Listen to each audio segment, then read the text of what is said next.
Olá, muito boa noite a todos. Começa agora a 7ª edição do programa A Verdade 2013. Eu sou Hamilton Nogueira e nosso debate hoje é a respeito da proposta de emenda constitucional 37, também chamada de PEC 37 ou ainda PEC da impunidade. Fique atento, o programa A Verdade está no ar.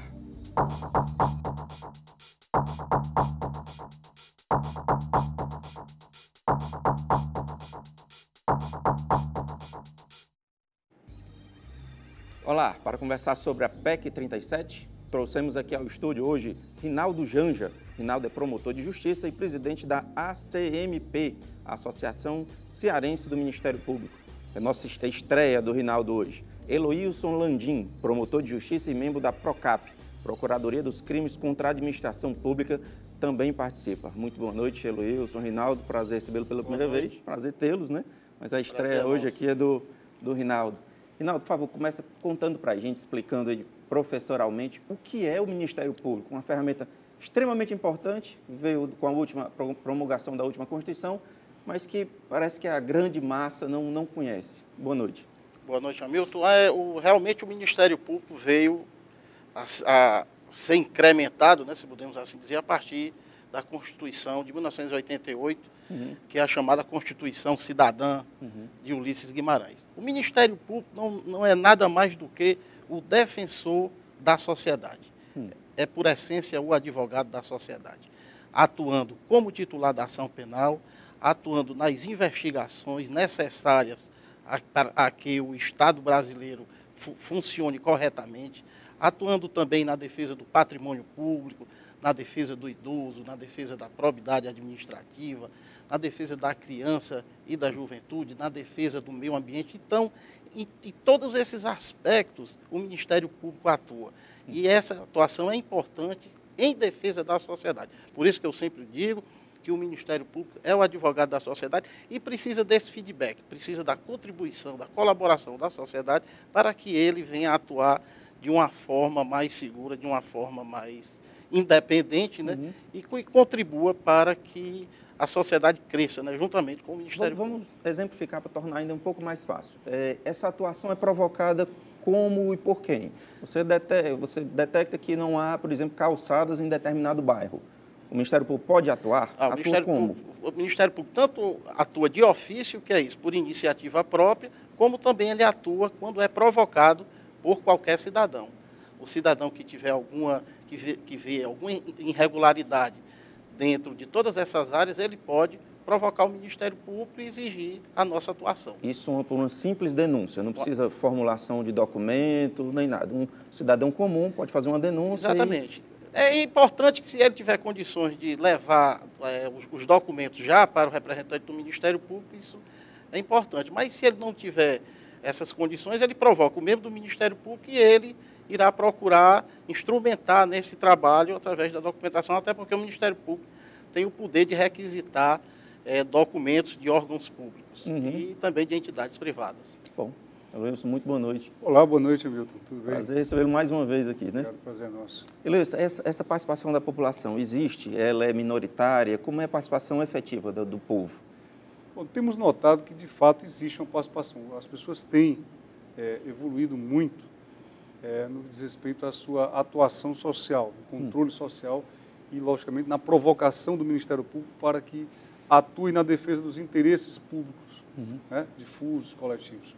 E a gente nota, até mesmo quem percorre aos interiores do estado do Ceará, que em algumas comunidades isso é diretamente proporcional ao número de ações, diretamente proporcional a como aquele comportamento social se reflete dentro da sociedade.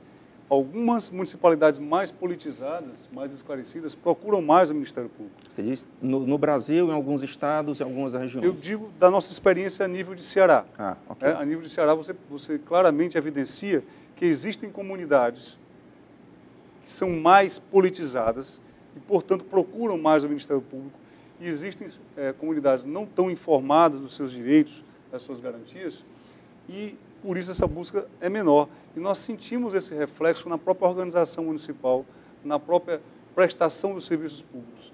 Eu quero crer que o Ministério Público, sem dúvida nenhuma, presta um grande serviço à sociedade e o reflexo disso, dessa busca do Ministério Público está exatamente na organização da sociedade.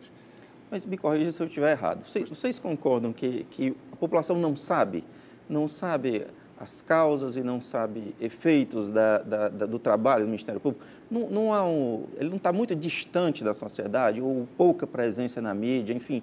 Vocês não acham que ele é extremamente desconhecido? Tem mais de 20 anos, aliás, mais de 30 anos de atuação mais forte. E por que essa dissonância?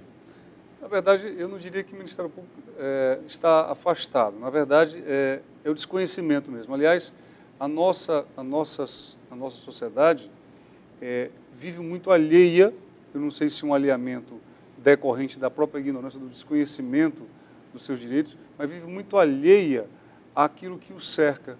Como funciona o Estado, como funcionam as coisas que, na verdade, levam em consequência todas as demais atividades de suas vidas.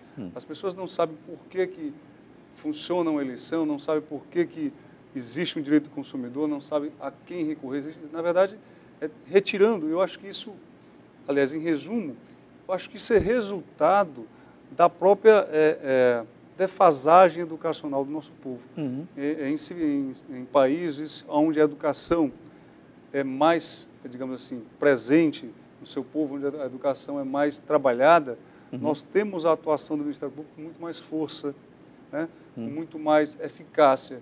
E a busca do Ministério Público exatamente para demonstrar a sua utilidade enquanto não poder, mas enquanto entidade presente no cotidiano da população civil, ela tem que ser sempre buscada.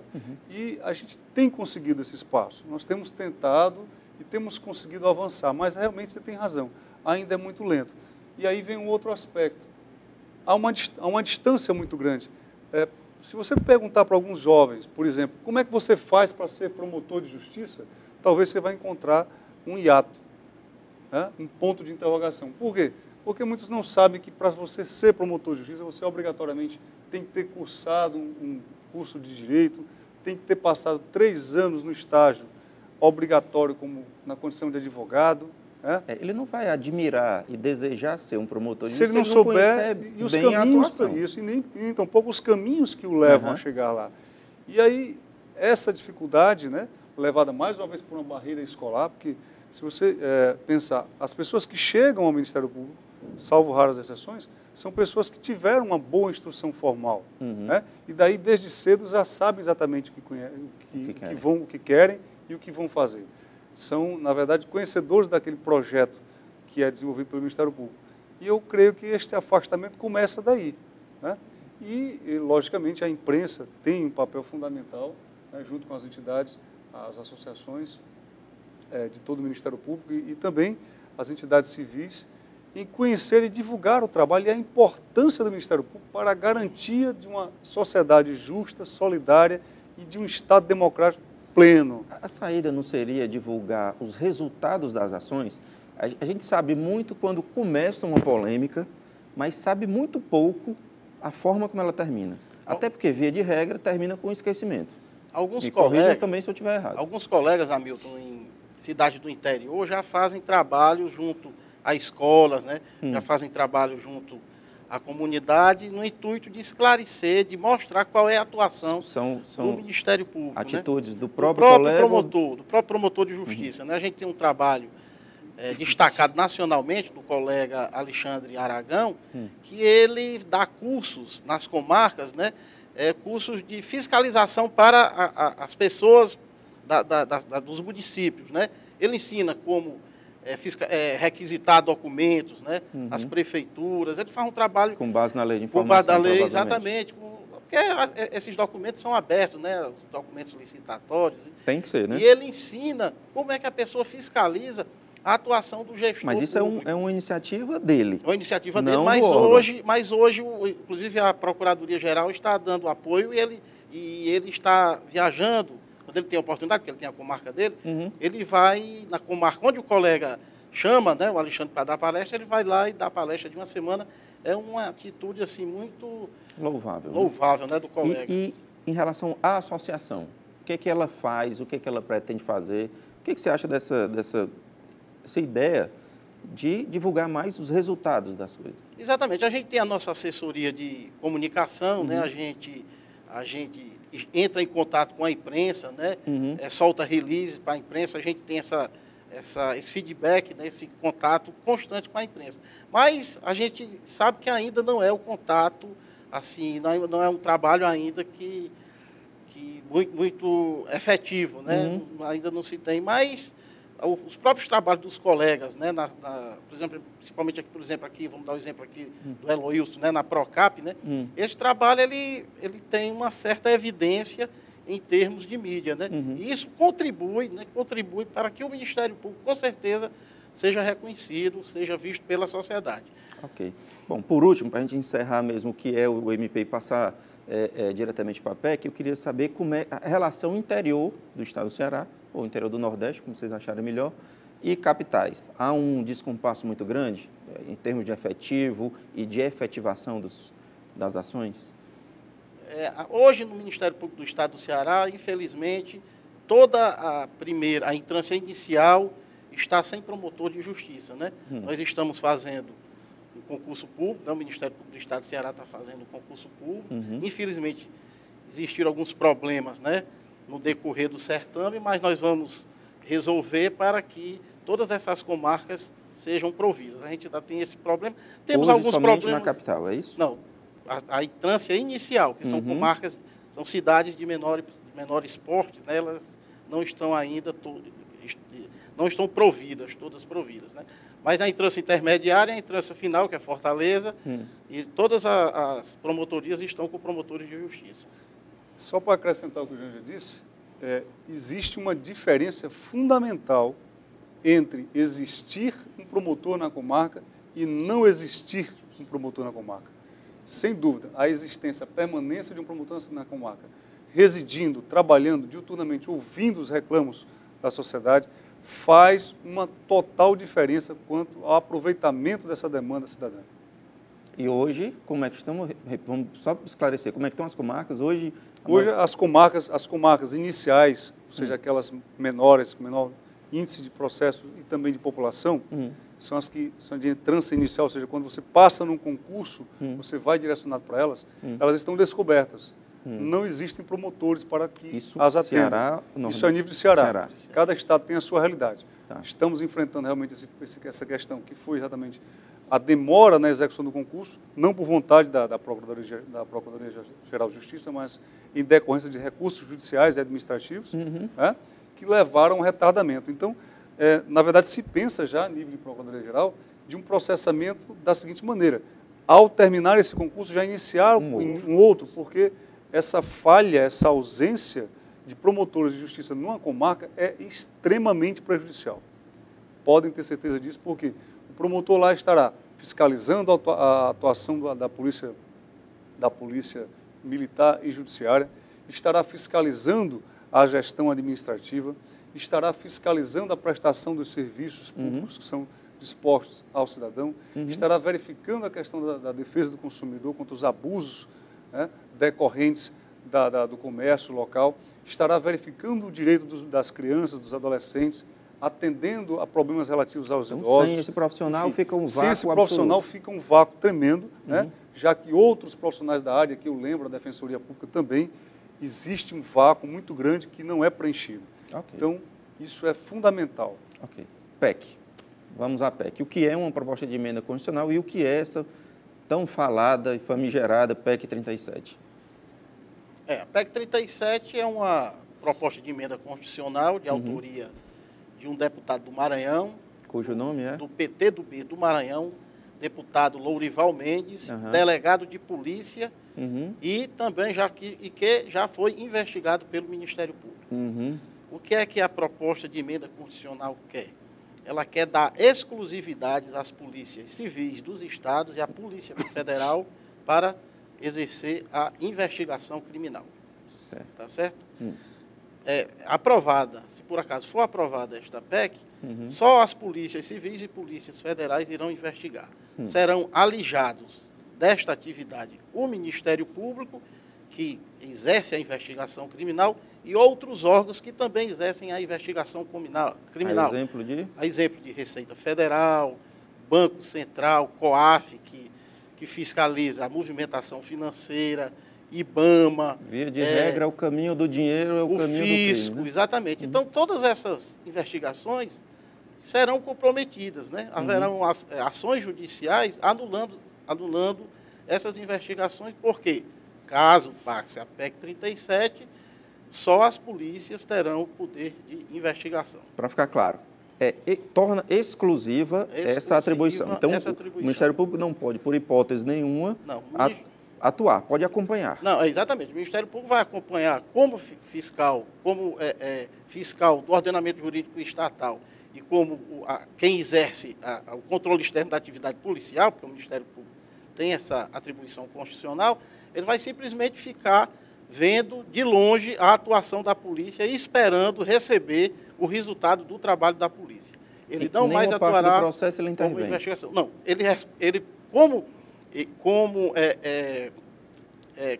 fiscal do inquérito policial, podemos assim dizer, ao receber um inquérito policial, ele pode requisitar diligências, mas para quem? Novamente para a polícia. Ele não mais poderá fazer essas diligências, né? Ele mesmo executar as investigações, essas diligências investigatórias. Ele pega o inquérito policial e devolverá para a polícia executar essas diligências, o que é um prejuízo assim incalculável. Como é que fica a Procap nesse caso? Como a investigação é criminal, a Procap vai se limitar a fazer as denúncias daqueles inquéritos que a polícia, no caso, remeter para que a Procap analise, né? Então, a Procap vai se resumir em uma promotoria que vai, logicamente, ter a participação nos processos dos inquéritos, vamos tratar das questões das pessoas com foro por prerrogativa. Então, a Procap vai apenas administrar esses inquéritos no sentido de requerer as diligências necessárias, mas sem intervir. Por mais proativo que seja o Ministério Público, por mais proativo que seja o promotor de justiça, sem ele estar diretamente envolvido com as investigações criminais, porque o inquérito civil está preservado, né, nós não teremos resultados com a eficácia que nós temos hoje. Por quê? Um exemplo básico. Se você faz uma requisição de um cheque, por exemplo, público a um banco, e ele demora para entregar, como é de praxe, se você não ficar telefonando, se você não ficar reiterando, se você não ficar cobrando, de certa forma até às vezes ameaçando através do cumprimento legal da lei, por se tratar um crime muitas vezes de desobediência, você não recebe a documentação. Você expede um outro documento requisitando a um órgão público qualquer. Se a polícia judiciária, muitas vezes, e tem depoimentos disso de delegados, sentem dificuldades, o Ministério Público também sente, mas digamos assim, a autonomia e os poderes constitucionais auferidos ao Ministério Público o possibilitam e o capacitam melhor para fazer isso. Ok. Luiz, vou te pedir licença a vocês, precisamos fazer um breve intervalo, voltamos em pouco tempo com mais a verdade para você. Até já. Aí a gente entra aí.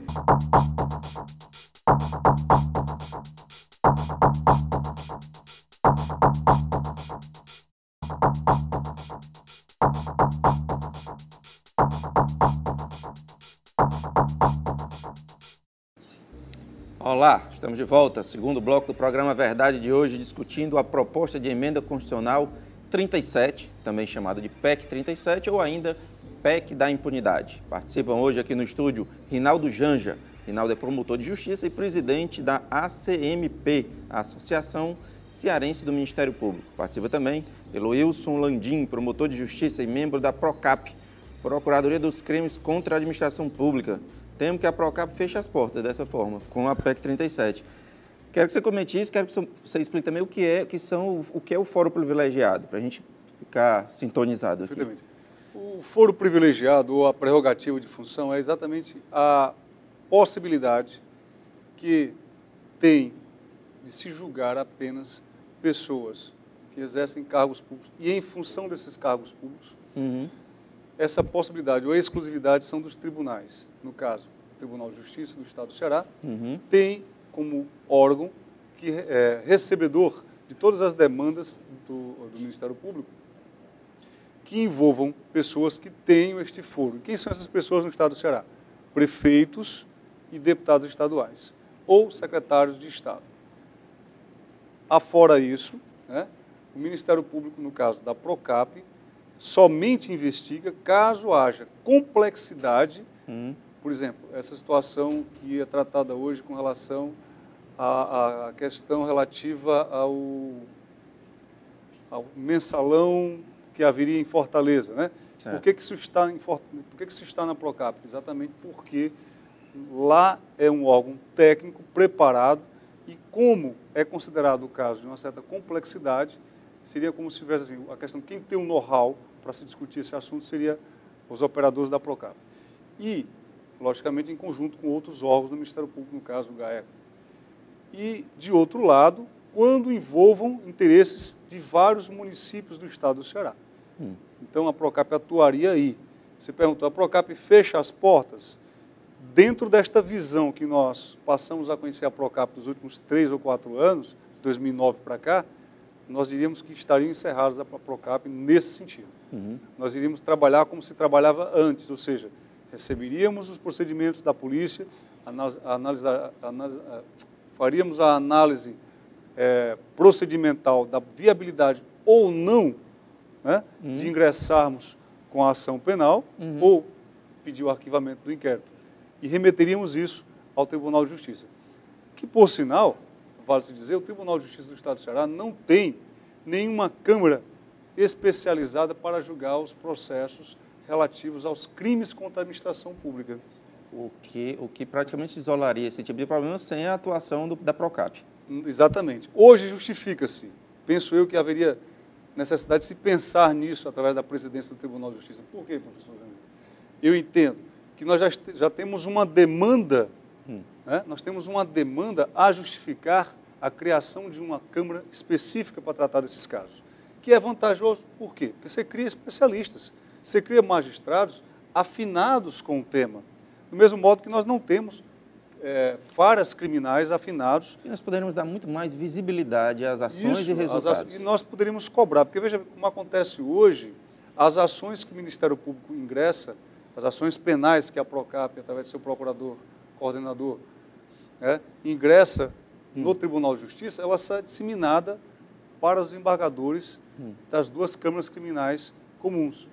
Como não há uma especialização, você não tem sempre aquela afinidade, nem com a matéria, o desembargador que pega muitas vezes aquela forma de trabalhar não lhe é peculiar, né? E muitas vezes, não por ignorância, obviamente, que se trata de pessoas cultas e letradas, e especialistas, e preparadas, mas não são especialistas, e também dificulta o contato entre os operadores do direito no Ministério Público e o contato dos operadores do direito. Existe algum movimento, alguma movimentação para a criação dessa Câmara?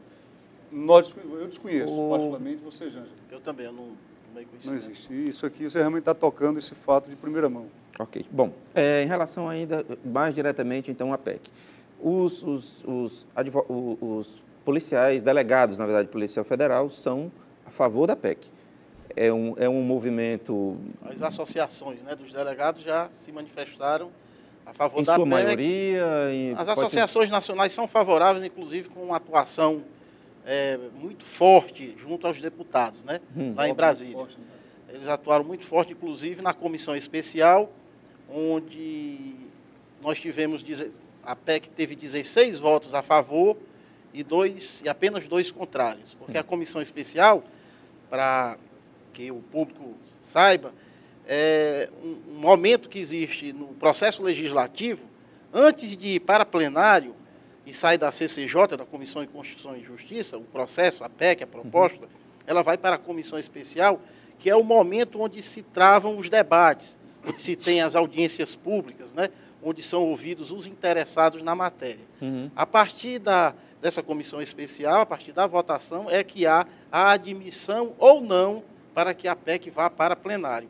Lá no nosso caso, ela passou e bem, passou com 16 votos favoráveis e apenas 2 contra. Então está hoje no plenário da Câmara dos Deputados. Está pronta para plenário e nós estamos vigilantes. E aí cabe ao novo presidente pautá-la ou não. Exclusivamente ao novo presidente, o Henrique Alves. Tá. Passando, iria para o plenário do Senado Federal. Agora tem que se esclarecer que é através de quórum qualificado, né? Que são 3 quintos. 3 quintos. 3 quintos da Câmara para aprovar e 3 quintos do Senado. Então, com certeza, a correlação de forças de representantes do Ministério Público e representantes da Polícia Federal. Qual a expectativa de vocês? É votado esse ano, não é? Enfim.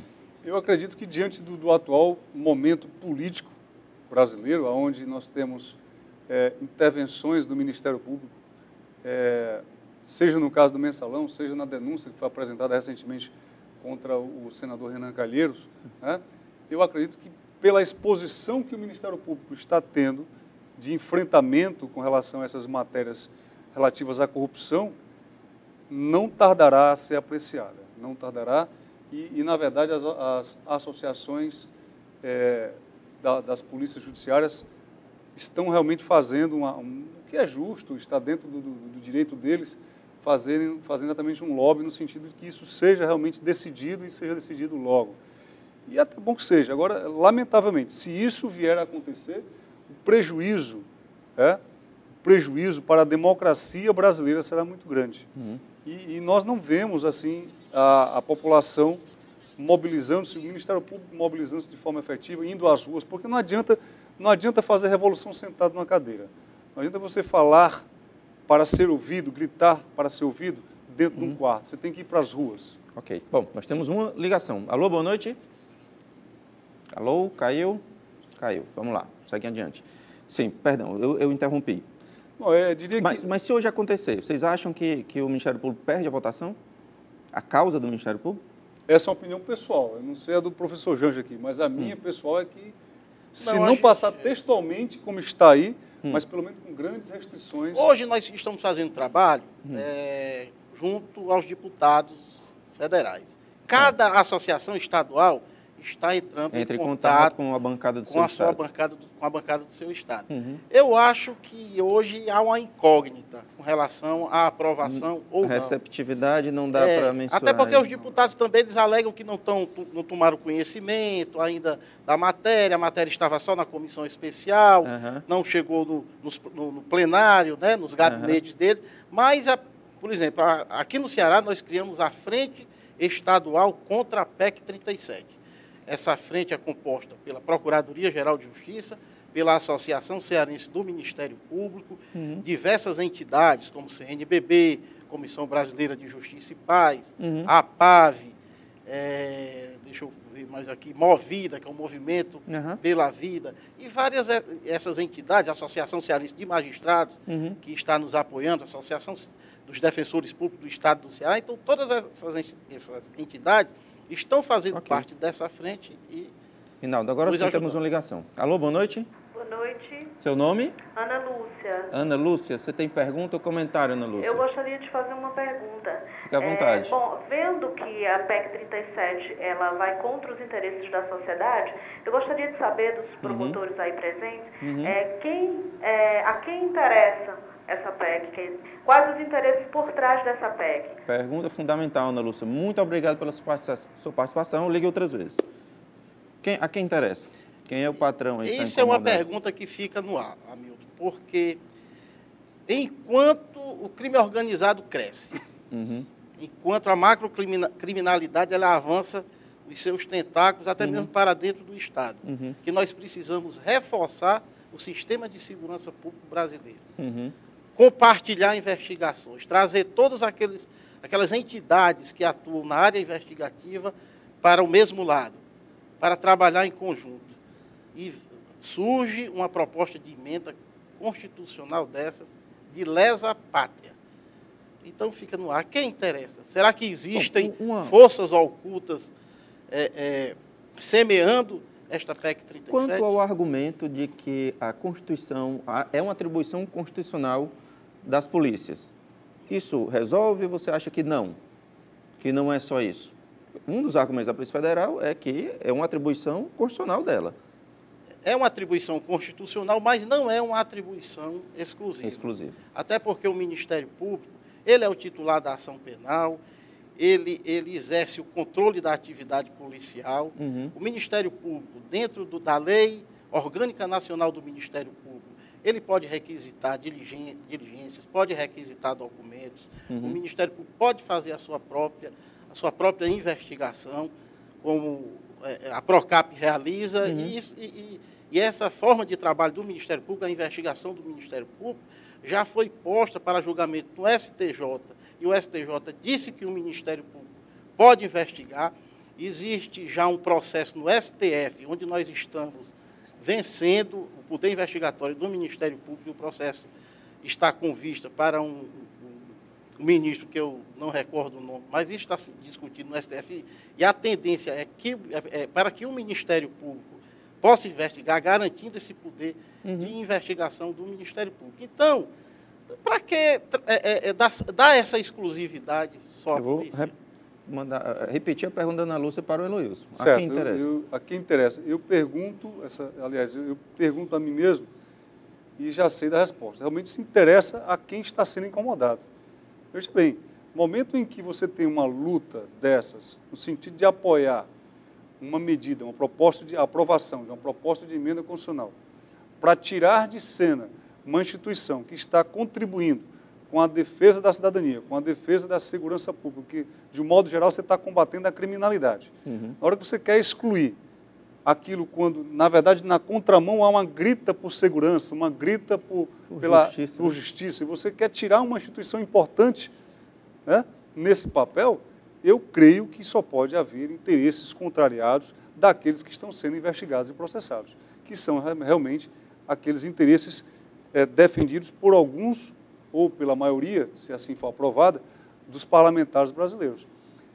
E penso que essa não é verdadeiramente a vontade do povo brasileiro. Creio que não é essa. Eu acho que se nós fizéssemos um plebiscito para se indagar do povo brasileiro, né, seria essa a saída mais honrosa do Congresso Nacional. Um plebiscito do Congresso Nacional Brasileiro. Aliás, o Congresso Nacional Brasileiro perguntar ao povo brasileiro se ele deseja que o Ministério Público saia da investigação dos crimes e que a Polícia Judiciária, com todo respeito aos meus colegas policiais, tenha exclusividade nessa matéria, eu tenho certeza absoluta que a vontade massiva do povo brasileiro seria no sentido de que permaneça o Ministério Público com o poder de investigação. Por razões muito simples, bem simples. A quem interessa instruir um processo? Ao promotor de justiça. Seja como profissional, seja como cidadão.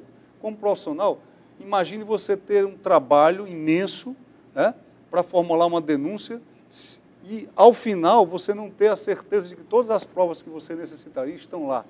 Né? Ou elas não foram feitas a tempo, em tempo oportuno, ou elas não foram feitas de modo adequado. Né? Bom, então, o prejuízo seria imenso. Pergunta que eu tenho agora, talvez demande dos senhores a mesma resposta, mas para o efeito de dirimir mais um argumento usado pelos que são a favor da PEC. Não seria mais legítimo, ao invés de manter esse trabalho, digamos, de investigação do Ministério Público, fortalecer a Polícia Federal, em termos tecnológicos e de efetivo, e o Ministério Público acompanhar? Não seria tão legítimo quanto? Eu até acho que sim, e tenho uma opinião sobre isso.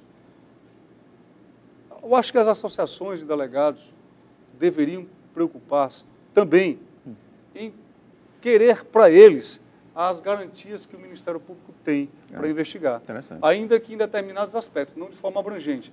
Mas, por exemplo, para que possa se garantir ao delegado o poder e a discricionariedade dele escolher os meios para investigar. E também porque nós sabemos que hoje, por pertencer, por estar dentro da estrutura do poder executivo, as polícias estão completamente presas à chefia do executivo, o que é normal dentro de uma estrutura de governo. Você propõe, então, que tenha uma relativa independência, se não igual à do Ministério Público. Mas pelo menos que garantisse uma isenção completa, porque tente hoje qualquer delegado de polícia, a nível de polícia judiciária estadual, a fazer um trabalho isento, né, e contraria este trabalho a algumas forças políticas, né? No dia seguinte ele vai ser convidado a deixar a presidência do inquérito. Eu tenho convicção disso e falo isso em qualquer espaço público brasileiro. Muito interessante. Temos mais uma ligação. Alô, boa noite. Alô, boa noite. Seu nome? Rogério. Rogério? Rogério, pergunta ou comentário? Pergunta. Fique à vontade. Eu queria perguntar para os convidados, a PEC já está pronta, né? Sim. Então, a PEC, ela defende que o Ministério Público vai perder essa autoridade de investigar os casos. E para os convidados do programa de hoje, mas por que os deputados têm esse interesse de tirar esse poder de investigação do Ministério Público? Ok, Rogério. Muito obrigado pela sua participação. Muito boa noite, viu? Obrigado, boa noite. Boa noite. E aí? Ainda não foi colocado à prova a maioria dos deputados, né? O relato, porque ainda não foi para plenário. E, né? pelo que vocês disseram, seria uma surpresa a resposta. Exatamente. A título a preço de hoje, o resultado é uma surpresa. Na comissão especial, ela passou com folga, mas a gente analisando as associações, né, analisando o perfil dos deputados que foram colocados lá na comissão especial, nos parece que eles foram colocados a dedo, porque a grande maioria foram investigados pelo Ministério Público, ou foram investigados pelo Ministério Público, ou fazem parte da classe policial. São delegados de polícia na condição de deputados. A votação seria aberta? A votação foi aberta na comissão especial, mas esses deputados, eles são indicados pelas lideranças dos partidos. Foi aberta a votação. Em plenário, seria aberta também? Exatamente. Quer comentar a pergunta do Rogério? Complementando, né? Na verdade, há determinados aspectos, por exemplo, relativos à busca das provas necessárias à instrumentação de um inquérito judicial ou policial, que o Ministério Público sai um pouco na frente da Polícia Judiciária. Por exemplo, a questão da condução. O delegado de polícia perdeu o poder de condução coercitiva. Né? O Ministério Público ainda mantém. Os delegados reclamam muito que tentam, muitas vezes, levar um prefeito que tem a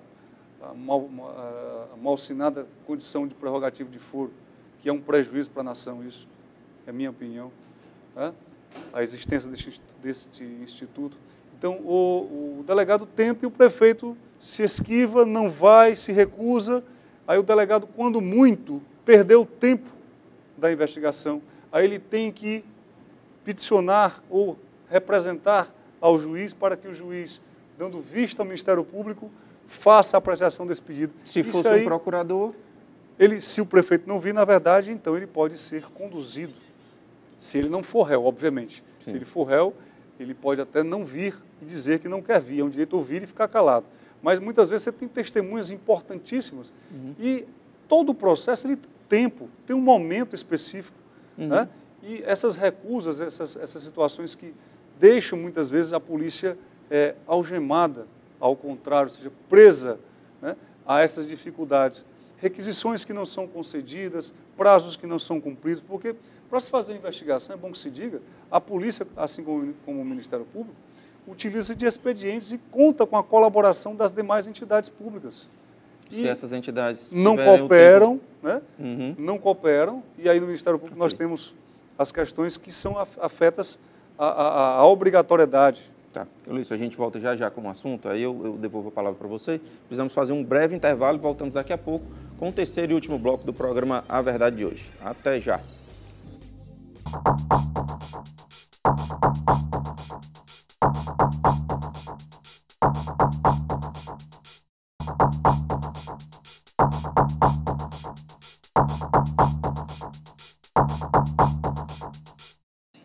Olá, estamos de volta, terceiro e último bloco do programa A Verdade de hoje, discutindo a proposta de emenda constitucional 37, PEC 37, ou ainda PEC da impunidade. Participam hoje aqui no estúdio Ricardo Janja, promotor de justiça e presidente da Rinaldo Janja, presidente da ACMP, Associação Cearense do Ministério Público. Participa também Eloilson Landim, promotor de justiça e membro da PROCAP, a Procuradoria dos Crimes contra a Administração Pública. Eloilson, eu interrompi você no bloco anterior, queria que você continuasse a sua explicação. Pois bem, na verdade nós falávamos da obrigatoriedade em atender às requisições do Ministério Público. As entidades que recebem os expedientes requisitando as informações têm a obrigação de atender ao Ministério Público. Obrigação essa legal, normativa. Então, os policiais, muitas vezes, com mais boa vontade que têm os delegados, sentem uma dificuldade imensa em impor o tempo necessário para o andamento das suas das suas investigações. De forma bem prática, se um delegado chamar uma autoridade... Ela pode se recusar ou simplesmente nem responde. E se o promotor chamar, se ela há não uma for, ela força pode de ser lei conduzida. muito maior. Ela pode ser conduzida. Ou uma testemunha, ou uma autoridade que não esteja diretamente sendo acusada, né? Seria uma autoridade que seria, no caso, investigada, ela tem o direito até de ir e ficar calada, né? Mas o que a gente vê é essa dificuldade. E se o delegado insistir realmente, e for essa a vontade dele, a probabilidade dele permanecer no cargo é pequena. Aí as pessoas perguntam assim, bom, mas a Polícia Federal não faz esse trabalho e faz bem feito? Faz. Mas há um distanciamento muito grande entre as polícias judiciárias federais, a federal e a Polícia Judiciária dos estados, né? Você não vê a polícia Judiciária do Estado investigando o Estado. Nós não vemos isso. Isso é um fato. Eu quero que me mostrem um resultado, um único resultado da Polícia Judiciária do Estado, seja qual for o Estado, investigando o próprio Estado. Será que o Estado e seus membros não cometem crimes? Será que nós não temos no Estado do Ceará nenhum crime cometido por autoridades ligadas ao Estado do Ceará? Né? Então, na verdade, é um reflexo negativo desta dificuldade que tem que ser enfrentada. E aí eu já entro num outro aspecto. O Brasil, se adotar a PEC 37, doutor Janja, o que é que vai acontecer? Vai na contramão de direção dos países desenvolvidos. Será o país a se juntar com o trio Quênia, Uganda e Indonésia, né, que são os únicos estados mundiais que não admitem a investigação e a participação do Ministério Público na instrução dos processos criminais. Essa seria a formação do pior quarteto da história do Brasil, o quarteto mais desafinado que nós teríamos. Rinaldo, enquanto isso, Canadá, Estados Unidos, toda a Europa caminha para a investigação do Ministério Público. Todos esses países... Ao lado da Polícia Judiciária. Né? A investigação compartilhada. Na opinião dos senhores, a questão aí é uma reação ao trabalho que incomodou muitas pessoas do poder. Pode-se fazer um paralelo com isso, com a regulamentação da utilização das algemas, que parece que quando chegou a uma classe superior, houve um incômodo, porque quando se algemava pobre, inclusive para alguns espetáculos midiáticos, ninguém se incomodava. Exatamente. Sempre quando quando a lei chega para a elite, né, para a classe dominante e para agentes públicos, né, de destaque, né, aí surgem essas ações, né, contrárias à atuação dos órgãos, né, como Ministério Público, como Polícia, nesse caso específico da PEC 37, com relação ao Ministério Público. Isso não se tem nenhuma dúvida quanto a isso, né? A gente está sentindo, né, essa atuação dessas forças, né, contra a atuação do Ministério Público, mas nós esperamos, inclusive a nossa campanha vai ser essa, esperamos o apoio da sociedade para reverter todo esse movimento.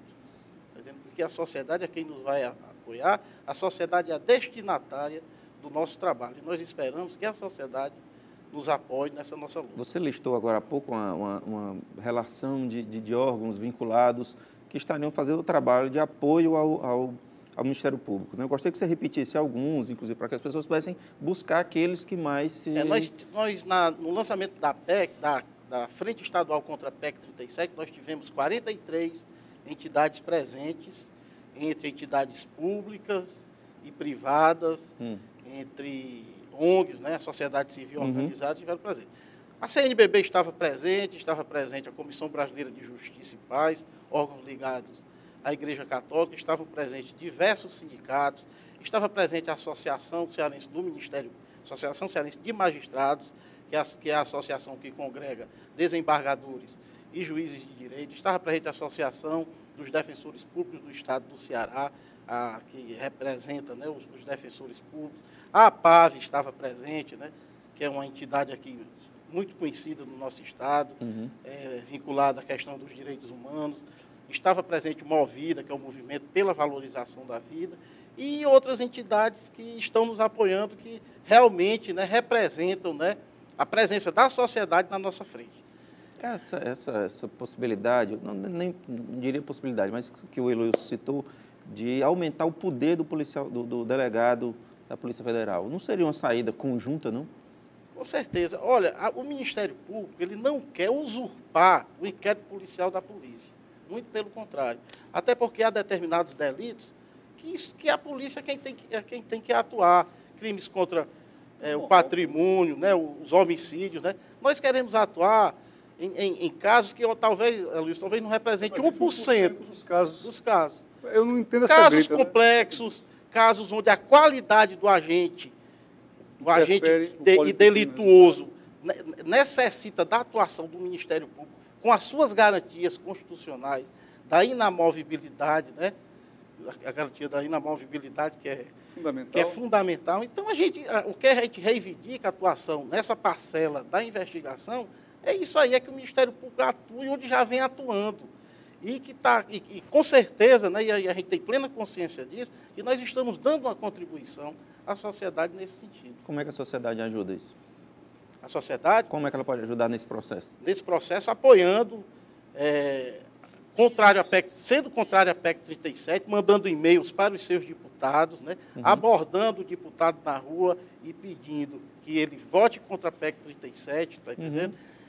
Indo na sua associação, se for uma pessoa vinculada à associação de classe ou associação comunitária, exigindo do seu presidente, do presidente daquela associação, que venha para a frente estadual contra a PEC 37. Então, tudo isso é necessário para reverter essa situação. Isso. Como é que ajuda aí? Eu acho que ajuda indo para a rua. Passeata, movimentos, bandeiraços, barulhos, né? Desde que podem ser convocadas pela associação, mas podem também nascer espontaneamente de dentro das entidades que apoiam esse movimento do Ministério Público. Né? Eu acho que indo para a rua você tem notabilidade, indo para a rua você é visto, indo para a rua você se torna notícia. Né? E eu acho que aí, nesse momento, entendendo que, na verdade, o Ministério Público, como disse o Janja, não quer usurpar, de forma alguma, longe de nós, usurpar o que já é realmente exclusivo do trabalho dos delegados de Polícia Civil ou Federal, a investigação. Nós queremos apenas estar juntos e queremos apenas melhorar e fortalecer as instituições e, logicamente, obter resultados mais favoráveis ao combate da criminalidade e da corrupção. Há questão de vaidade aí ou não? A questão é mais pragmática mesmo? Eu acredito que a questão é realmente de defesa de interesses. Né? Porque vamos entender que nós vivemos num Estado neoliberal. Né? A gente pensa que a intervenção do Estado mínima que se quer nessa linha de conduta seja apenas do ponto de vista econômico. Né? Pensa-se logo na questão do capitalismo, dos interesses mercadológicos. Mas eles também atuam quando, por exemplo, você atinge um banqueiro, como você falou agora no caso do banqueiro Daniel Dantas. No momento em que ele apareceu algemado, automaticamente as forças ligadas a ele e ao poder do capital influenciaram para que viesse uma medida chamada de súmula vinculante, né? E, a partir daquele momento, ficou dito que pessoas que não tivessem uma reação durante a prisão ou pessoas que não obstaculassem a sua condução até a delegacia, né, não fossem algemadas. Agora, na prática... Algemador todo não pode. Bom, mas tudo bem, mas na prática só funciona com rico, só funciona com político, só funciona com pessoas influentes. Toda hora você está vendo aí nos programas televisivos que tratam da criminalidade em geral, pessoas sendo algemadas. E pior, em situações excepcionais. Né? Pessoas expostas. Quer ver? Humilhadas. Humilhadas. Quer ver uma situação, por exemplo, esse que nós estamos presenciando hoje, no caso desses empresários de Santa Maria, da boate. Qual a necessidade dessas pessoas saírem algemadas? Qual a necessidade de uma Richthofen, aquela moça que foi acusada e julgada, Suzane, né? Richthofen, sair algemada? Quer dizer, as pessoas que estão expostas, já estão largadas e cuja a imprensa exerce, a mídia exerce uma pressão muito grande para uma resposta do judiciário, aí não tem problema, aí pode algemar, pode, inclusive, eu já tenho visto menores, doutor Janja, menores franzinos, meninos que não oferecem contra aqueles policiais nenhum risco, né, estão lá sendo levados por 3, 4 policiais e algemados para trás. Quer dizer, por que funciona assim? Por que só funciona a súmula vinculante para pessoas que têm um poder financeiro ou político diferenciado? Então, mais uma vez, eu vejo que os interesses que trabalham nessa direção de desconstituir as investigações e tirar o Ministério Público dessa seara específica, como disse o Jorge, pequena, que é um percentual pequeno, é um interesse muito maior, né, de conduzir, né, a uma situação onde não se irá realmente investigar, onde não se irá realmente obter resultados necessários para o combate efetivo da corrupção no Brasil. A origem desse interesse está na classe política ou econômica? Ou em ambas? No primeiro momento, a gente detecta a classe política, né? E também a intenção corporativa, né? O corporativismo da polícia, né? Uhum. Que não quer perder espaço, né? Eu entendo assim, né? Uhum. E a partir desse interesse da polícia, os políticos, né? Que não se agradam, né? Com a atuação do Ministério Público, encamparam esse movimento em prol da PEC 36. Então, isso é mais preocupante porque há toda uma correlação de forças de política dentro do Congresso Nacional. Exatamente, é o que nos preocupa, né? Mas a gente está entrando em contato e nós tivemos um apoio muito importante, agora foi do deputado Arthur Bruno, que se manifestou, né, contra a PEC 37 e disse que vai reunir a bancada, vai provocar uma reunião da bancada do PT, do PT Nacional, para que ela se posicione com relação à PEC 37. Nós já tivemos o apoio formal do PPS, o PPS foi o primeiro partido político que se posicionou contra a PEC 37, e nós estamos provocando os deputados com influência nas bancadas para que provoquem os seus partidos a se posicionarem com relação à PEC 37. O assunto que nós discutimos aqui antes de entrar no ar foi uma relação à missão que há lá na página da Procuradoria. Diz o seguinte: até 2020 ser reconhecido nacional e internacionalmente pela excelência na promoção da justiça, cidadania e no combate ao crime e à corrupção. Eu insisto na tese de que o trabalho do Ministério Público deve ser centrado também na publicização dos seus atos, principalmente nos atos de sucesso. Porque se a população não souber para que serve e quais os benefícios que são oriundos do Ministério Público, é difícil você chamar a população para que encampe essa ideia. Verdade. Então, o que há de sério, de vigoroso nessa questão de ser reconhecido até 2020, nacional e internacionalmente, pela excelência na promoção da justiça? O que vocês entendem dos colegas de vocês como missão, de fato? Eles têm essa intenção, eles entendem essa missão? E o professor Jorge, em nome da associação... Esse trabalho, a gente tem que começar esse trabalho dentro do próprio Ministério Público, né? A gente tem que conscientizar o colega dos seus reais compromissos. Mas quem, né? fomenta isso? As associações de classe do Ministério Público, né? A Associação Nacional, que é a CONAMP, a própria Procuradoria-Geral de Justiça, as Procuradorias Gerais de Justiça, tem que conscientizar o colega, o membro do Ministério Público, da importância da sua atuação perante a sociedade, para que haja uma visibilidade. E o nosso trabalho tem que ser colocado na vitrine. O nosso trabalho é um trabalho de excelência.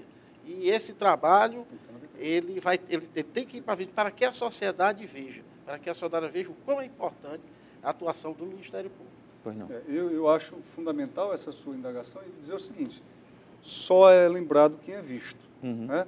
E o Ministério Público tem que começar realmente a lição dentro de casa, isso a nível nacional, né? Atuando naquelas medidas que realmente importam em resultados para a sociedade. E a sociedade tem que fazer a pergunta, né?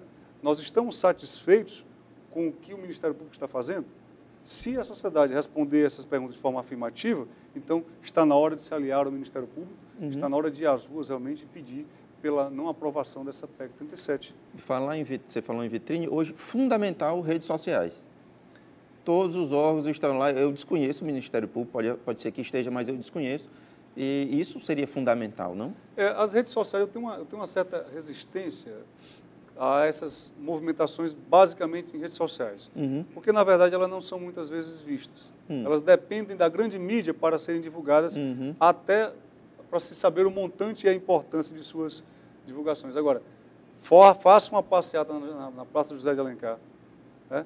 Aglomere-se 2, 3, 4, 5 mil pessoas no centro de Fortaleza, ou aqui na Aldeota, na Pracinha de Portugal, com certeza, no mesmo momento, estarão sendo transmitidos ao vivo e a cores para todo o país. Então, eu acredito que... A Associação Cearense do Ministério Público, a gente tem um perfil no Facebook, né? Certo. E tem um grupo de discussão no Facebook com relação à PEC 37, onde já existem milhares de pessoas do Brasil, inclusive já pediram lá que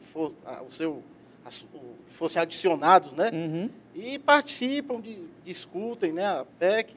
Agora, no universo hoje das redes sociais ainda não é assim tão significativo, né? Mas com certeza eu acho que vai crescer e a gente busca isso. Eventos, existe algum tipo de evento para discutir, palestrantes disponíveis, existe? Nós estamos programando a nível nacional entre os dias 8 e 12 de abril, uma semana contra a PEC 37. Entre 8 e 12 de abril. Uma semana contra a PEC 37, onde membros do Ministério Público irão dar palestras, né? A gente está prevendo fazer um ato público, talvez lá na sede da Procuradoria-Geral de Justiça, e com certeza a imprensa será comunicada para...